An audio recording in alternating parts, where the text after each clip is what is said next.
നമുക്കറിയാം, കുറച്ച് ദിവസങ്ങളായി ഇറാനും അമേരിക്കയും ഭീഷണികൾ മുഴക്കി വാഗ്വാദങ്ങൾ കൈമാറുന്നത് തുടർന്നുകൊണ്ടിരിക്കുകയാണ്.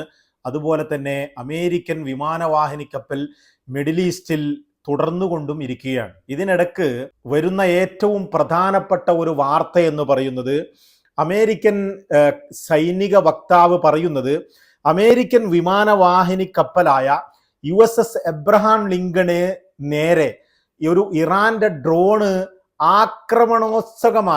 ആക്രമിക്കുവാൻ എന്നോണം പാഞ്ഞെടുക്കുകയും അതിനെ F-35C എന്ന അമേരിക്കൻ യുദ്ധവിമാനം വെടിവെച്ചിടുകയും ചെയ്തു എന്നുള്ള ഒരു വളരെ പ്രധാനപ്പെട്ട ഒരു വാർത്തയാണ് അന്താരാഷ്ട്ര മാധ്യമങ്ങളിൽ റിപ്പോർട്ട് ചെയ്യുന്നത് എന്നുള്ളതാണ്. അതായത് നമുക്കറിയാം, ഇറാൻ അമേരിക്ക ഈ ഭീഷണികൾക്ക് നടുവിൽ ഇറാൻ വളരെ വൈകിയാണെങ്കിലും അമേരിക്കയുമായി ഒരു ചർച്ച നടത്താമെന്ന് തീരുമാനത്തിലെത്തി നിൽക്കുന്ന ഒരു സമയത്താണ് ഇത്തരത്തിൽ അമേരിക്കൻ വിമാനവാഹിനി കപ്പലിന് നേരെ ഒരു ഇറാന്റെ ഡ്രോൺ എന്താണ് ഉദ്ദേശമെന്നറിയാതെ, എന്നാൽ അത് ആക്രമിക്കുവാൻ എന്നോണമാണ് ഞങ്ങളെക്കൊള്ള പാഞ്ഞെടുത്തതെന്നും അത് ഞങ്ങളുടെ സംരക്ഷണത്തിന്റെ ഭാഗമായി ഞങ്ങളുടെ വിമാനവാഹിനി കപ്പലും ഇത്രത്തോളം വരുന്ന യുദ്ധവിമാനങ്ങളും അതുപോലെ ഞങ്ങളുടെ സൈനികരെയും കാക്കുവാൻ വേണ്ടി, അവരുടെ സംരക്ഷണത്തിന് വേണ്ടി ഞങ്ങൾക്ക് അത് വെടിവെച്ചിടേണ്ടി വന്നു എന്നും ഒരു അമേരിക്കൻ സൈനികൻ പറയുമ്പോൾ ഈ ഒരു ചർച്ച ഇനി വഴിമുട്ടുമോ, ചർച്ചയെ അത് ബാധിക്കുമോ എന്നുള്ളതാണ് അന്താരാഷ്ട്ര തലത്തിൽ തന്നെ ഒരു ചർച്ചയായിരിക്കുന്നത്. കാരണം അമേരിക്കൻ പ്രസിഡന്റ് ഈ ഭീഷണി മുഴക്കി ദിവസങ്ങൾക്കകം തന്നെ ആവശ്യപ്പെടുന്നത് ഇറാൻ ഒരു ചർച്ചയിലേക്ക് വരണം, ഒരു കരാറിൽ അമേരിക്കയുമായി എത്തണമെന്നാണ്. എന്നാൽ ഇറാൻ വളരെ വ്യക്തമായി, വളരെ കൃത്യമായി പറഞ്ഞിട്ടുള്ളത്, ഞങ്ങൾ ഇത്തരത്തിൽ ഭീഷണി മുഴക്കി ചർച്ചയ്ക്ക് വിളിച്ചാൽ വരുന്ന ഒരു രാജ്യമല്ല, അത്തരത്തിലൊരു രാഷ്ട്രമല്ല ഞങ്ങൾക്ക് ആദ്യം ഭീഷണി ഒഴിവാക്കുകയും യുദ്ധക്കപ്പലെടുത്ത് പോവുകയും ചെയ്യുക, എന്നതിന് ശേഷം ചർച്ചയെ പറ്റി സംസാരിക്കാമെന്ന് ഇറാൻ പല പ്രാവശ്യം പറഞ്ഞു. ഇറാനെ അത്തരത്തിൽ അമേരിക്കൻ സഖ്യരാജ്യങ്ങളിലെ ചില GCC രാജ്യങ്ങളിലെ നേതൃത്വം സമീപിച്ചപ്പോഴും ഇത്തരത്തിലുള്ള മറുപടിയാണ് കൊടുത്തത്. തുർക്കി വിദേശകാര്യമന്ത്രിയുമായി ഇത്തരത്തിൽ ചർച്ച നടന്നപ്പോഴും ഭീഷണി ഒഴിവാക്കിയുള്ള ഞങ്ങളുടെ ന്യായമായ അവകാശങ്ങൾ നീതിയുക്തമായ രീതിയിൽ ചർച്ച ചെയ്യുന്നുണ്ടെങ്കിൽ മാത്രമേ ഞങ്ങൾ ചർച്ചക്കുള്ളൂ, അല്ലാതെ ഇത്തരത്തിലുള്ള ഭീഷണി മുഴക്കി ചർച്ചയ്ക്ക് ആവശ്യപ്പെട്ട് കഴിഞ്ഞാൽ ഇറാനെ അതിന് കിട്ടുകയില്ലെന്ന് വളരെ വ്യക്തമായി ഇറാൻ പറഞ്ഞു. പക്ഷെ അന്താരാഷ്ട്ര സമ്മർദ്ദം കൂടി വന്നു. ട്രംപ് വീണ്ടും ഏതെങ്കിലും രീതിയിൽ ഇറാനെ ചർച്ചയിലേക്ക് കൊണ്ടുവരണമെന്ന് ആഗ്രഹിക്കുന്നു. അത്തരത്തിൽ ഇറാനുമായി വളരെ നല്ല ബന്ധം പുലർത്തുന്നവർ പോലും ഇറാനോട് ചർച്ചയ്ക്കിരിക്കാൻ ആവശ്യപ്പെട്ടതിനെ തുടർന്ന് ഇറാൻ പ്രസിഡന്റ് കഴിഞ്ഞ ദിവസം ചർച്ചയ്ക്ക് സമ്മതിക്കുകയായിരുന്നു. ഇറാൻ പ്രസിഡന്റ് മഹ്മൂദ് പെസഷ്കിയാൻ കഴിഞ്ഞ ദിവസം പറഞ്ഞിട്ടുള്ളത്, ഭീഷണിരഹിതമായ ന്യായത്തിന്റെ ഭാഗത്ത് നിന്ന് ഒരു ചർച്ചയ്ക്കിരിക്കുകയാണെങ്കിൽ ആ ചർച്ചയെ പിന്തുടരുവാനും അത് നയിക്കുവാനും ഞാൻ വിദേശകാര്യമന്ത്രിയോട് പറഞ്ഞു എന്നുള്ളതാണ്.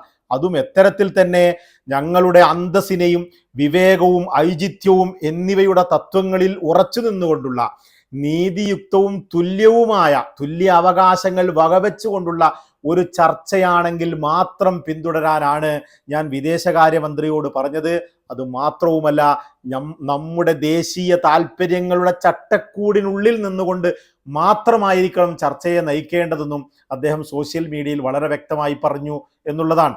അതായത് ഇറാൻ ഒരു ചർച്ചക്ക് ആവശ്യപ്പെടുന്നു എന്ന് ട്രംപ് പറഞ്ഞപ്പോൾ വളരെ കൃത്യവും വ്യക്തവുമായി ഇറാൻ രംഗത്ത് വന്ന് ഞങ്ങൾ ഒരു ചർച്ചക്ക് ആരോടും ആവശ്യപ്പെട്ടിട്ടില്ല എന്ന് കൃത്യമായി പറഞ്ഞു. ചർച്ച വേണ്ടതും കരാറിലെത്തേണ്ടതും US പ്രസിഡന്റിനാണ്, ട്രംപിനാണ് അത് ആവശ്യം. അതിലേക്ക് ഇറാനെ ഭയപ്പെടുത്തി കീഴ്പ്പെടുത്താമെന്ന് ഉദ്ദേശിച്ചുകൊണ്ടാണ് ഇത്തരത്തിൽ USS എബ്രഹാം ലിങ്കണും മറ്റുമൊക്കെ മിഡിൽ ഈസ്റ്റിലേക്ക് അയച്ചിട്ടുള്ളത്. പക്ഷെ ഇറാൻ അതിലൊന്നും ഭയപ്പെട്ട് നിൽക്കുന്ന ആളല്ല. ഇറാൻ എല്ലാവിധ യുദ്ധസന്നാഹങ്ങളും ഒരുക്കി ഞങ്ങൾ ആക്രമണത്തിന് തയ്യാറാണ്, ഞങ്ങളെ ഒരു ചെറിയ മുള്ളുകൊണ്ട് നോവിച്ചു കഴിഞ്ഞാൽ കൃത്യമായി യുദ്ധത്തിന് ആരംഭം കുറിക്കുമെന്ന ഒരു ഭീഷണി, ഒരു വാണിംഗ് അമേരിക്കക്ക് കൊടുത്തു. പക്ഷേ വീണ്ടും ട്രംപ് പറഞ്ഞു ഏതെങ്കിലും രീതിയിൽ ചർച്ചക്ക് വരണം. അപ്പോഴാണ് ചർച്ചയ്ക്ക് ഇറാൻ അംഗീകാരം കൊടുത്തത്. അതായത് അമേരിക്കയുടെ ഭയം എന്ന് പറയുന്നത് ഒരുപക്ഷെ അമേരിക്കൻ സഖ്യരാജ്യങ്ങളായ ഗൾഫ് രാജ്യങ്ങളിലേക്കും എന്തിലധികം ഇസ്രയേലിലേക്കും ഇറാൻ തകർത്ത് കളയും എന്നുള്ളതാണ്. അവിടത്തേക്ക് കൃത്യമായ ആക്രമണം നയിക്കുമെന്ന്, ഒരു മേഖലാ യുദ്ധം നയിക്കുമെന്ന് ഇക്കഴിഞ്ഞ ദിവസം സാക്ഷാൽ ആയത്തുള്ള അലി ഖമേനി പോലും വന്നു പറയുന്ന സമയത്ത് അവരെ ആക്രമിച്ചു കഴിഞ്ഞാൽ അത് കൃത്യമായി തടുക്കുവാൻ അമേരിക്കക്ക് കഴിയില്ലെന്ന് കഴിഞ്ഞ ജൂണിൽ തെളിഞ്ഞിട്ടുള്ള ഒരു കൃത്യമായ ഒരു സത്യമാണ്. അപ്പോ ആ ജൂണിൽ 12 ദിവസത്തെ യുദ്ധത്തിൽ നടന്നതിൻ്റെ അടയാളങ്ങൾ ഇന്നും ഇസ്രയേലിൽ നിൽക്കുന്നത് കൊണ്ട് ആ ഒരു കാര്യം ഓർത്തിട്ട് ഈ ഒരു യുദ്ധത്തിലേക്ക് പോകുവാൻ അമേരിക്കക്ക് മടിയുണ്ട്, അല്ലെങ്കിൽ അത്തരത്തിലുള്ള സൂക്ഷ്മതയുണ്ട്, പേടിയുണ്ട് എന്നൊക്കെ തന്നെ വേണം നമ്മൾ മനസ്സിലാക്കാൻ. അതുകൊണ്ടാണ് ഇറാൻ ഇത്തരത്തിൽ ചർച്ചയിലേക്ക് ക്ഷണിക്കുന്നത്. ആ ചർച്ചക്ക് വിമാനവാഹിനി കപ്പലിനെ കൊള്ള ഡ്രോൺ അടുത്തു ചെന്നത് ബാധിക്കുമോ എന്നാണ് ഇപ്പോൾ അന്താരാഷ്ട്ര മാധ്യമങ്ങൾ ചർച്ച ചെയ്യുന്നത്. ഇത് മാത്രവുമല്ല, അമേരിക്കൻ സൈനിക വക്താവായ US സെൻട്രൽ കമാൻഡ് വക്താവ് ടിം ഹാക്വിൻസ് കഴിഞ്ഞ ദിവസം പറഞ്ഞത് ചൊവ്വാഴ്ച ഒരു US പതാക ഏന്തിയിട്ടുള്ള US ക്രൂകളുള്ള ഒരു US വ്യാപാര കപ്പലിനെ ഇറാന്റെ IRGC സമീപിക്കുകയും ഭീഷണിപ്പെടുത്തുകയും ചെയ്തു എന്നുമുള്ള ഒരു ആരോപണവും ഉന്നയിച്ചു. ഇത്തരത്തിൽ ഹോർമുസ് കടലിടുക്കിൽ അതിലൂടെ യാത്ര ചെയ്യുകയായിരുന്ന ഒരു US വ്യാപാര കപ്പലിനെ ഇറാന്റെ 2 IRGC ബോട്ടുകളും ഒരു ഇറാനിയൻ ഡ്രോണും പാഞ്ഞെടുക്കുകയും സമീപിക്കുകയും അതിവേഗം ഈ ടാങ്കറിലേക്ക് IRGC സൈനികർ കയറി ഭീഷണിപ്പെടുത്തുകയുമായിരുന്നു എന്നാണ് കഴിഞ്ഞ ദിവസം ഇത്തരത്തിൽ അമേരിക്കൻ സൈനികൻ ആരോപിക്കുന്നത്.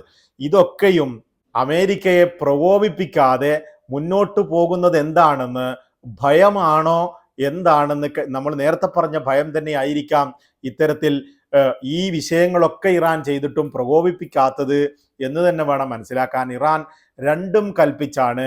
കഴിഞ്ഞ ദിവസം തന്നെ ഈ ഡ്രോൺ ആക്രമണം നടത്തിയത് ഇറാന്റെ തീരത്ത് നിന്ന് 800 കിലോമീറ്റർ അകലെയാണ്. ഈ ഇറാന്റെ ഷാഹിദ് 13 എന്ന് പറയുന്ന ഡ്രോൺ അമേരിക്കൻ USS എബ്രഹാം ലിങ്കണെതിരെ പാഞ്ഞെടുത്തത്, അതുപോലെ തന്നെ അതിനെ F-35C എന്ന യുദ്ധവിമാനം തകർത്തതും. മിഡിൽ ഈസ്റ്റ് കടലിൽ ഇറാൻ തീരത്തേക്ക് അടുക്കുവാൻ ഉദ്ദേശിക്കുന്ന കപ്പലിനെ ഞങ്ങൾ കൃത്യമായി നിരീക്ഷിക്കുമെന്നോ, എന്താണ് ഈ ഡ്രോൺ കൊണ്ട് ഇറാൻ ഉദ്ദേശിച്ചത് എന്ന് ഇറാന്റെ ഭാഗത്ത് നിന്ന് ഒരു കൃത്യമായ പ്രതികരണം വന്നിട്ടില്ല എന്നുള്ളത് തന്നെയാണ് ഈ വിഷയത്തിൽ പറയാനുള്ളത്.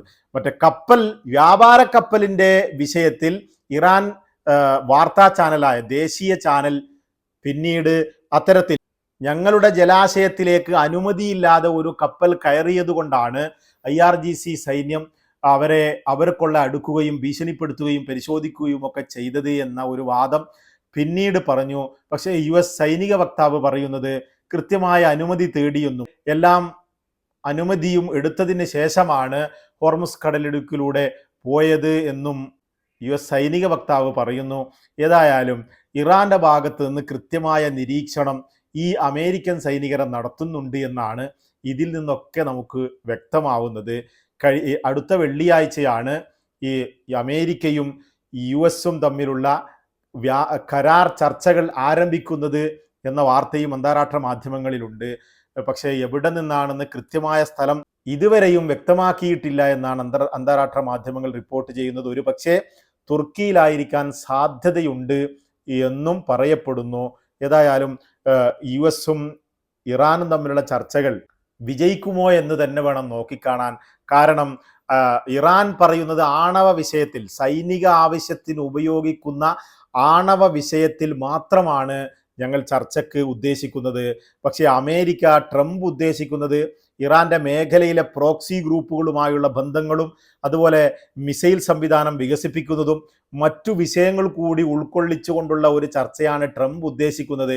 പക്ഷേ അവരുടെ ദേശീയ താല്പര്യങ്ങളാണ് മിസൈൽ സംവിധാനങ്ങളും ഈ പ്രോക്സി ഗ്രൂപ്പുകളും ഒക്കെ ആയിട്ടുള്ള ബന്ധങ്ങൾ. ഇതൊന്നും ഉപേക്ഷിക്കുവാൻ ഇറാൻ തയ്യാറേ അല്ല. അത്തരത്തിലേക്ക് ചർച്ച നീണ്ടുപോകുകയാണെങ്കിൽ ചർച്ച പരാജയപ്പെടാനാണ് സാധ്യത.